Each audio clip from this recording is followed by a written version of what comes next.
ഇന്ത്യയിൽ ആദ്യമായി paper currency കൊണ്ടുവന്ന വൈസ്രോയി കാനിങ് പ്രഭു.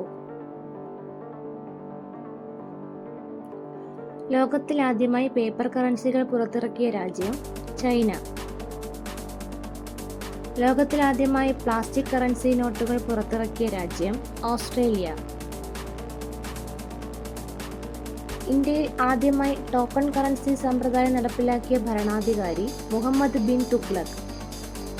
കറൻസി നോട്ടുകൾ പുറത്തിറക്കാനുള്ള അധികാരം ഇന്ത്യ ഗവൺമെന്റിൽ നിക്ഷിപ്തമായ act paper currency act 1861.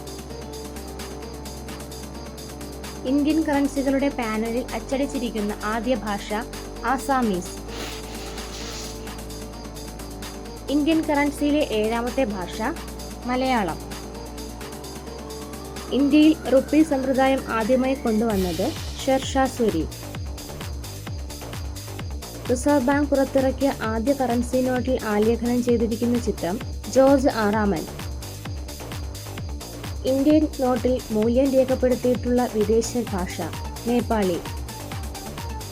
Reserve bank 25 പൈസയും അതിനു താഴെയുള്ള നാണയങ്ങളും പിൻവലിച്ചത് 2011 ജൂൺ 30.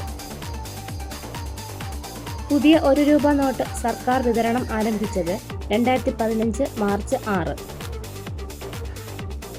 ഇന്ത്യൻ കറൻസിയിൽ റിസർവ് ബാങ്ക് ഗവർണർ ഏതെല്ലാം ഭാഷകളിലാണോ ഒപ്പിടുന്നത്? ഇംഗ്ലീഷ്, ഹിന്ദി.